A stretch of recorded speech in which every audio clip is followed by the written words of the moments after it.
Hey, it's Tyler. I wanted to talk a little bit about an issue I had with modules. In general, I like using modules as starting points for things or just using them as a setting for something. Sometimes a module will have a really great setting as a concept, but I've been running a module in one of my Pathfinder games that I have not been happy with, and it's because of the usage of pre made maps in particular. I haven't run a module in a little while because I haven't really felt the need to. Things just haven't lined up such that they needed a pre made setting from something else. But I found a module that I really like and modified pretty heavily, but the basic concept of it really fit what I wanted to do. The logic of the setting, such that it is, really fits with what they're trying to do. Basically, they're trying to make like a Gonzo Bizarro style dungeon, but explain it in a certain way. I didn't fully like their explanation, but I came up with a different explanation. I'm being intentionally vague here because I'm still playing through it, obviously, and I know some of my players watch my videos, so I don't want to, totally spoil everything.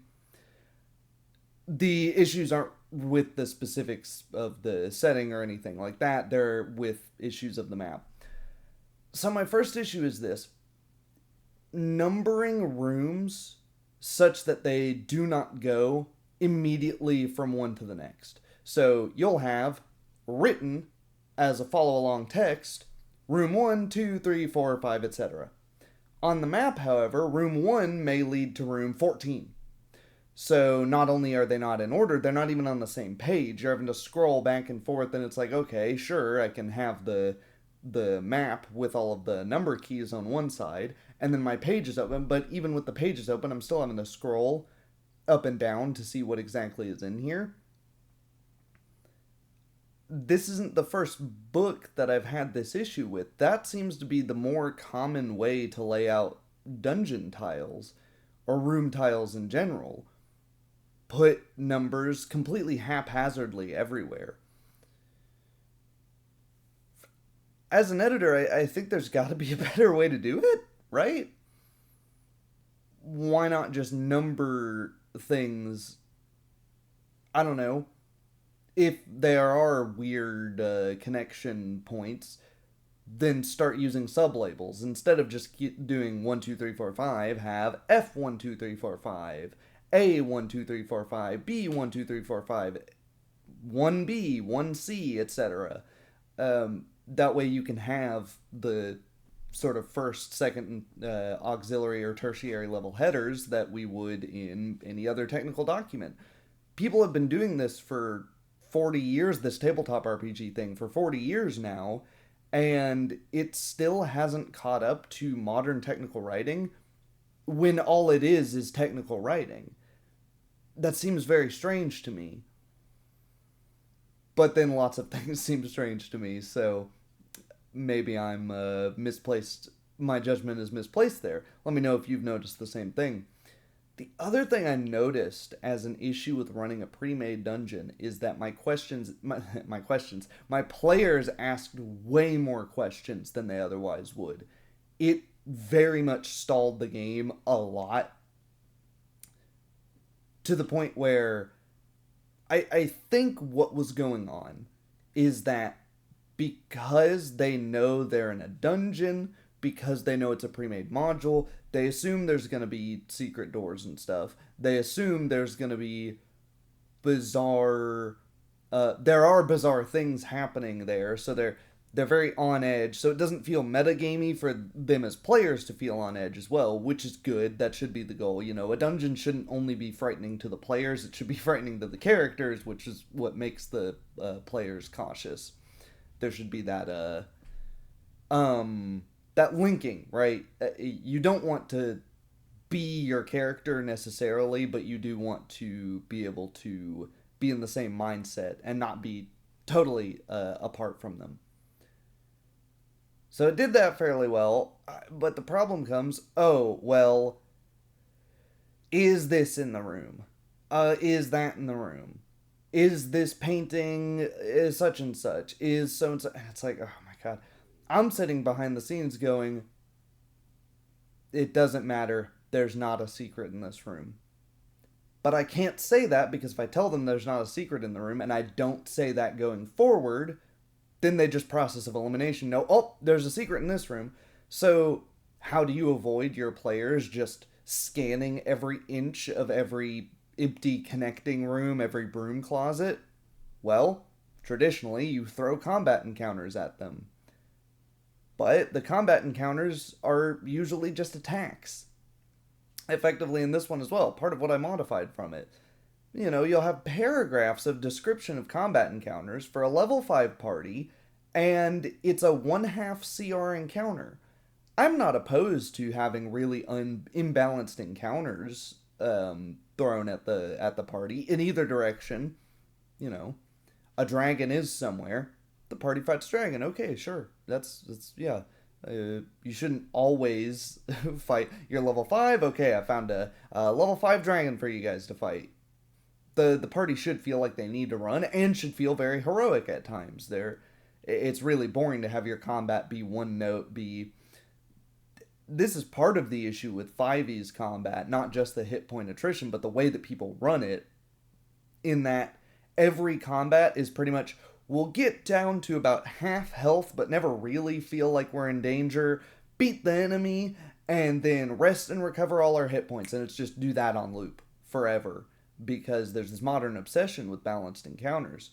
The flip side of that, however, is the trite, totally useless, giant wall of text explanation of setup. It does a lot of setup to this half CR encounter with a bunch of Sturges, which are it's just set dressing. They're just they're just modified Sturges. They were like vampire bats or something, but they were like, oh, you just use the skin as Sturges. I'm fine with that. Yeah, great. Get more mileage out of your stat blocks. Sure. But you're intending this for a level 5 party, and the Sturges it just didn't make any sense to have, 15, 20, 30 minutes of setup and combat for something that was going to end instantly, and then, oh, that's it. Maybe you could set your so I skipped that anyways. Maybe you could set your players on a false sense of security. That was the words I was looking for. But really, doesn't make a whole lot of sense to me. And so you can't really use combat encounters to push your players anywhere, because if they're too scary, they end up killing the whole party, and then they feel like, oh wow, we're punished for exploring these rooms and investigating things thoroughly.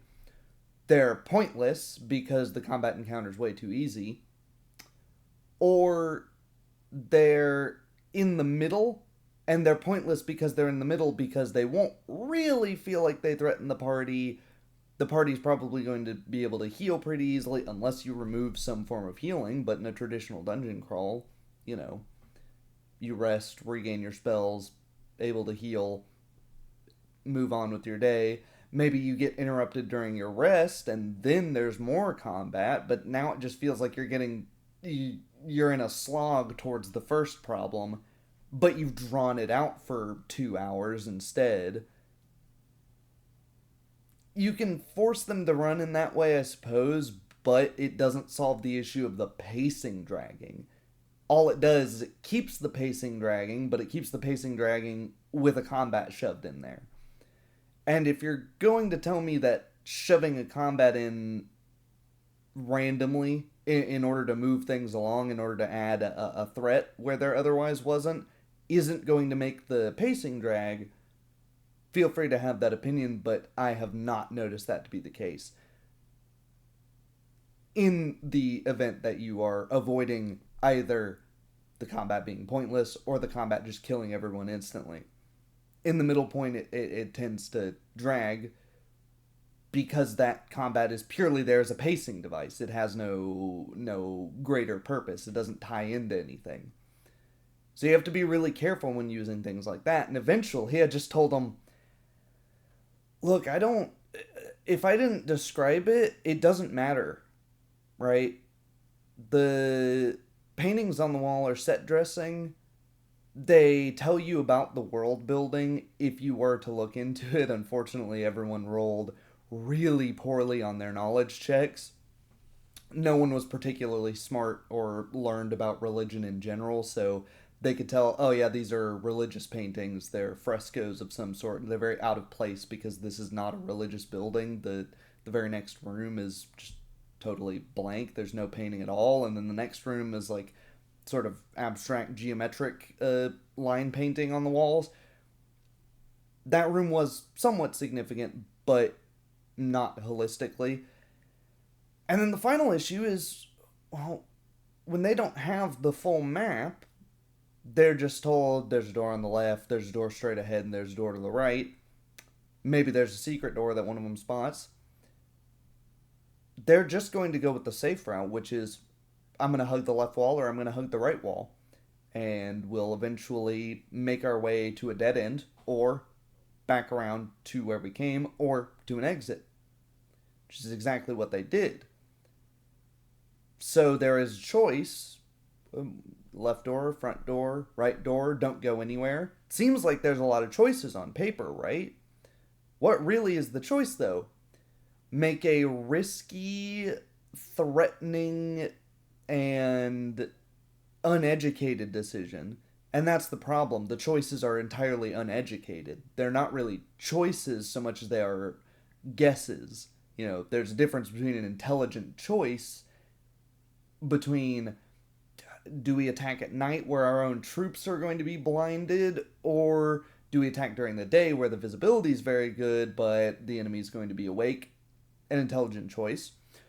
Or pick one of these doors. You can't hear anything from behind the doors have no sign indications on them, you don't have a map for the place.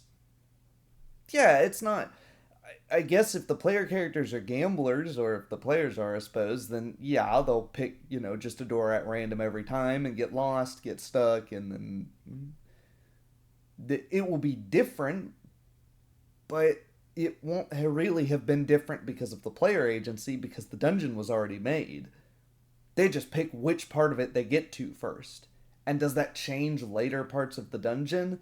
Yeah, it does.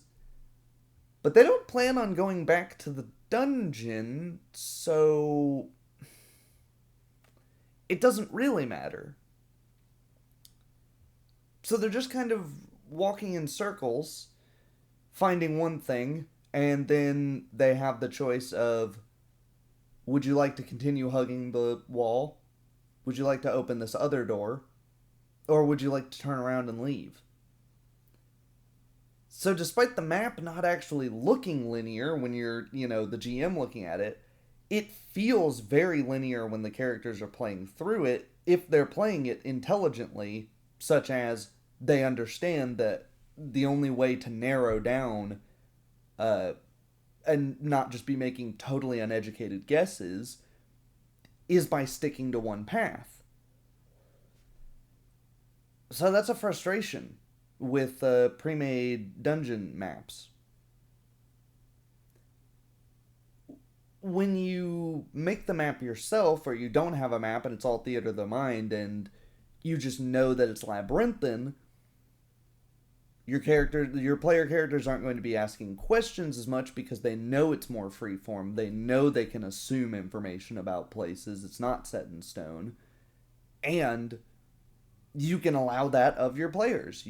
Of course, you can allow, modifying bits of the module on the fly, but now you're going to start running into problems of, if I modify this room, will I have to modify the next for it to make sense? And I did have to do that, and that takes me longer, right? Because I'm reading a little bit ahead, and I'm second guessing myself, and because the rooms aren't directly attached to each other in the formatting, I go from room 15 to room 37 and go, oh shit, this room should have a door here. That doesn't make any sense. And if the characters are paying attention, they're going, hang on, we came from the south, and now 1, 2,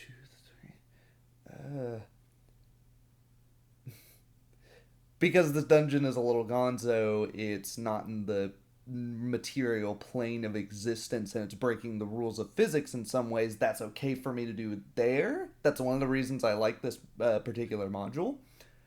But if you're running a traditional dungeon, you can't do that too much. I guess in general, what I'm saying is it's inflexible and it leads to an inability to make meaningful choices. It feels very linear. As one of my players put it, feels non-reactive. Yeah, I think that's the best way to put it. Sorry if I'm a little scattered here. I've been very all over the place recently. I've been running a lot of games, busy with the gas company, busy with all sorts of stuff at home. The weather's changing here. Gotta seal up windows and whatnot on my very old house. So, thanks for watching. Let me know if you have similar concerns.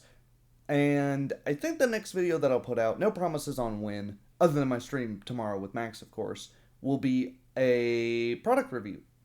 Hopefully, I'll get my shelves put up in the back there so you won't have to look at the beauty of the wrestling mats any longer. All right, see ya.